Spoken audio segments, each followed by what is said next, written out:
Hey there, it's PK Beats here. And we've got Kazuya in action now. New DLC means a new dose of crack cocaine for the CPUs apparently, and I'm definitely not the first one to point this out, which is frankly really cool. The CPUs used to be total pushovers, but now as you can see, they're doing strings. Unironically though, because Kazuya is probably one of the hardest characters to learn in this game, maybe, the CPU has a huge advantage in inputs and such, so he's actually kinda terrifying. I petitioned that we add one level 9 Kazuya CPU to every tournament to see what happens. Oh wait, actually he was added to a tournament. Huh. He didn't do too hot, but he seemed to make it out of pools at least, which is pretty funny. Also, for those of you wondering the morality of putting a CPU in a serious tournament, apparently all the members were told that they could DQ the CPU if they didn't want to fight them, so there you go, just have fun with it, alright? And Kazuya himself is a very interesting addition to the game, as since he's a fighting game character, he was given a lot of love, since Sakurai seems to really like doing that for fighting game characters. As such, he has about 2 moves at his disposal. Oh, wait, no, sorry, I miscounted. He has about 36 moves at his disposal. I can't even count that high. So first, for this video, let's just go over some very basic things regarding this character. First, no, you cannot use his side taunt online. You can't tell, but I'm trying to input it here. This is how it works for all of the taunt attacks, like Luigi and stuff. The only taunt that works online is Kirby's, probably because it's actually really useful, because you use it when you need to remove an ability you've gotten. And obviously this only applies to quick play. Next, using his side taunt a lot of times in a row, you'll see that it does indeed stale. Which is actually pretty interesting considering the other 3 attack taunts do not undergo any staling. Perhaps this is because Kazuya's taunt attack is just considered more of a real move. See, the move does a not too shabby 21.6%. And while it does take 18 frames to come out, that's still fast enough to be comboed into, maybe. In terms of KOing power, it's still not amazing, but you could KO off the side at like 175% or so. That might seem like a ton, and you know, it kinda is. But from watching Nairo play the character, I saw a lot of cases where the opponent was at insanely high percents. I think the character is just really good at dealing damage, so maybe, I don't know, you could actually use side taunt to KO.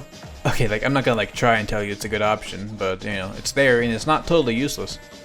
Speaking of being there and not useless, the 10-hit combo that makes up his jab is something I see a lot of people talk about, so I want to go over that too.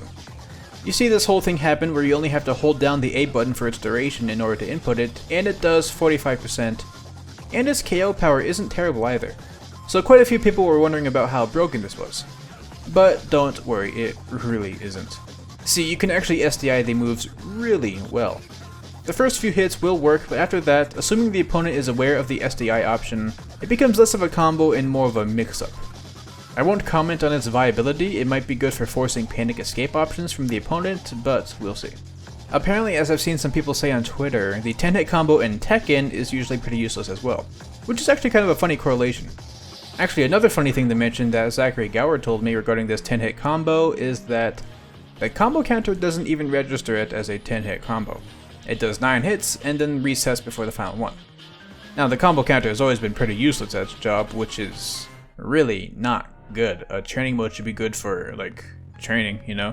But I just find it kind of funny that the move named the 10-hit combo won't even give you a 10-hit combo on the meter. By the way, I think this is more of a testament to how bad the game's combo counter is, not necessarily the move itself. Also, regarding his rage ability, he will get it starting at 100%. But if you heal below that after getting it, he'll still have it, so healing doesn't remove his rage. And if you use your rage afterwards and get to 100% again, you do not collect $200 and you do not get rage a second time. It's a once per stock kind of deal. And we'll go into more detail on how you lose rage later on. For now though, let's finally touch on that title question, which was asked by RipMyself_Ryan, asking what happens if the walls reappear when someone is off stage.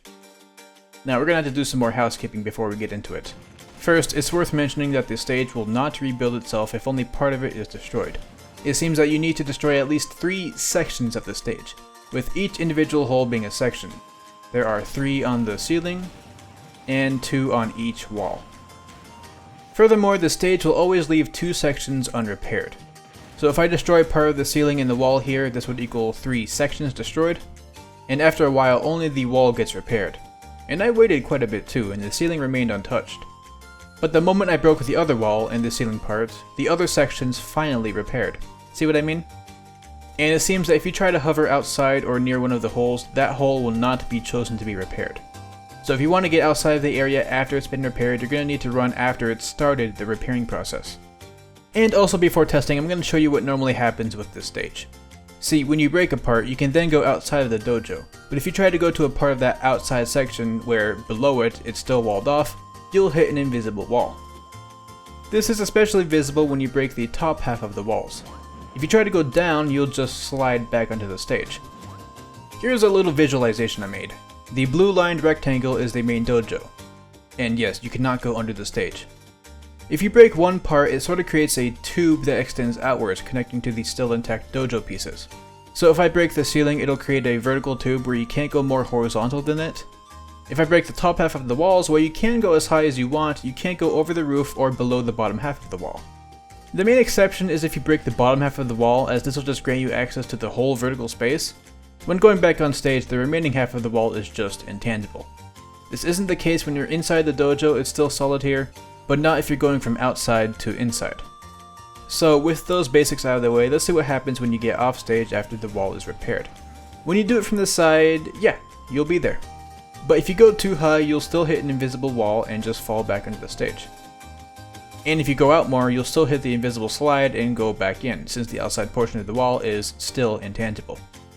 The same seems to be true for the invisible slide as well, as I would have hypothetically gone through it here, but I guess since I'm going through it from below, it's intangible. Now, the timing for the ceiling was a bit harder, so I equipped some lightweight spirits to give me a boost.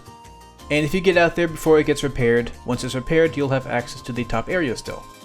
But the invisible walls are still present, and the ceiling is intangible when going from outside to inside just like before. So you'll just fall back down, no shenanigans. So there you have it. While you can technically get behind these walls, it doesn't result in much because the stage was baby-proofed enough to where you're almost guaranteed to get back into the dojo. You can still get KO'd out the side, but that's not really different from before. You're not trapped out there. Follow-up thought I had is, what happens if you get spiked off stage when the top half of the wall is gone? This weird invisible slide thing, how does that handle spikes? I figured the best way to test this was with Arceus, and if you get spiked while above this invisible ramp, you'll hit the ground and get popped up.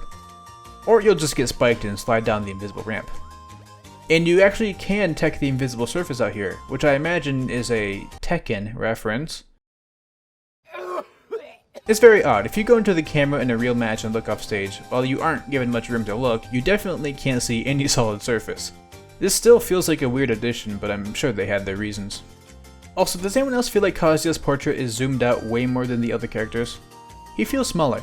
Is this a Tekken reference too? Anyhow, let's go back into the rage mechanic. We already know a decent amount about this mechanic from Sakurai's presentation.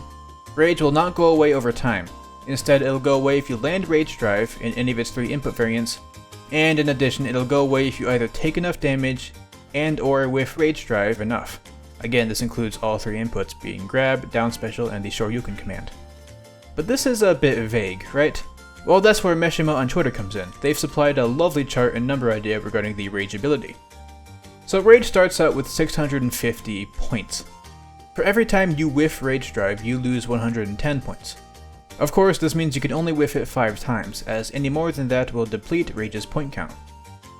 Additionally, every 1% of damage you take removes 17.6 points in a 1v1 setting, and 11.22 points in a double setting. Adding more CPUs in training mode doesn't seem to account for this, by the way. It's still 17.6 points here, but I'm just doing this for visualization.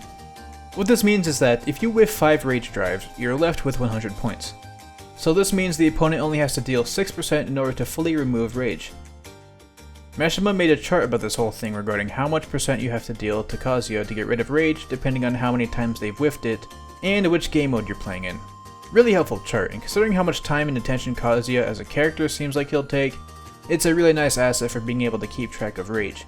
So go give him a follow if you're interested in Smash Code stuff and whatnot. Additionally, as Disco Dog and a few others pointed out to me, while you can use Heaven's Door as input to activate Rage Drive, you can use Heaven's Door in the air and it'll just activate Heaven's Door. Which may look similar to the untrained eye, but it's completely different from Rage Drive in both power and animation, and thus does not remove Kazuya's Rage. Equally so, if you whiff Heaven's Door when airborne, it does not remove any of Kazuya's Rage points either. So if you want to conserve your Rage but want to make use of Kazuya's command grab, go for the aerial version. Another thing to point out is with grabs. See, normally when you grab with Rage, you'll just do Rage Drive. But if you grab and buffer a throw, he'll just throw, skipping the Rage Drive. After you input grab, you have 7 frames until rage drive starts.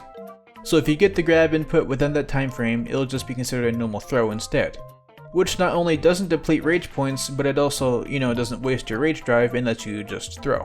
And considering how lenient the game's buffering system can be, it's actually really easy to do this.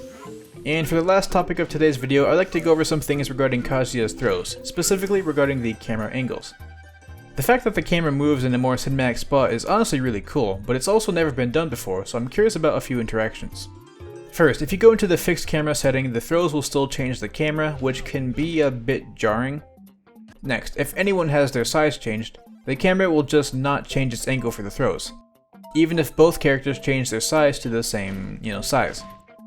Next, if Kazuya is slowed down, his grabs again won't change the camera. And now you get to see in slow motion how cool his throw animations look, especially Gates of Hell. Also, if you grab while on a fast moving surface like the rolling crate, the camera will move with you.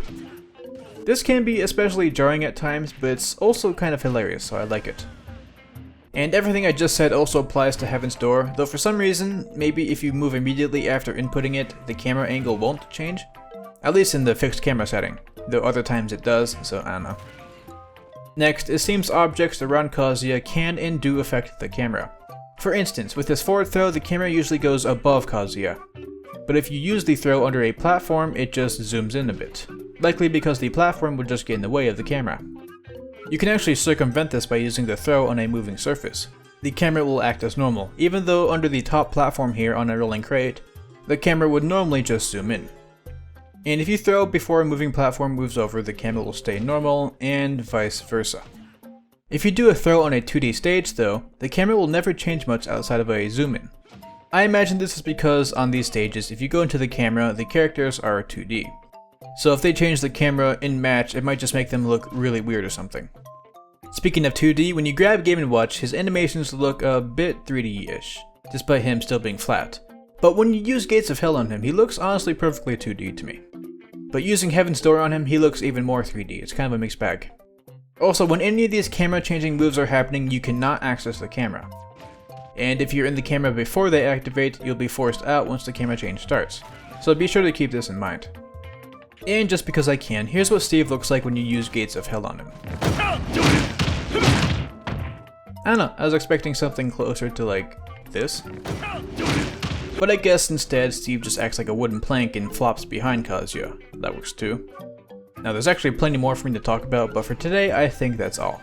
I'll have a different video out for sometime next week, but after that I'll talk about more Kazuya related prompts and other things, so be sure to subscribe to the channel to keep up to date on all that.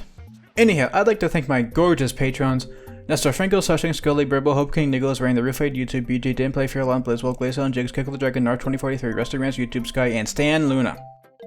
One breath. Whew. Wonder how much longer I could do that. Overall, I think Kazuya is really cool. Definitely the highest skill ceiling out of any character in Smash, I bet. He's got like an actual skill barrier to him. And even outside of that, his animations just look really cool and they sound so awesome. I have never touched a Tekken game in my life, and I don't think I've ever even watched gameplay of it. Or I probably have like once or twice maybe. I'm just not too interested in traditional fighting games, but I do still respect them. As long as that respect gets echoed back, of course, which I won't get into. So yeah, I hope y'all have fun with the new character. He's a tough one, but I'm sure getting the hang of his moveset will be very rewarding. So keep up the good work, stay casual, and I'll see y'all later.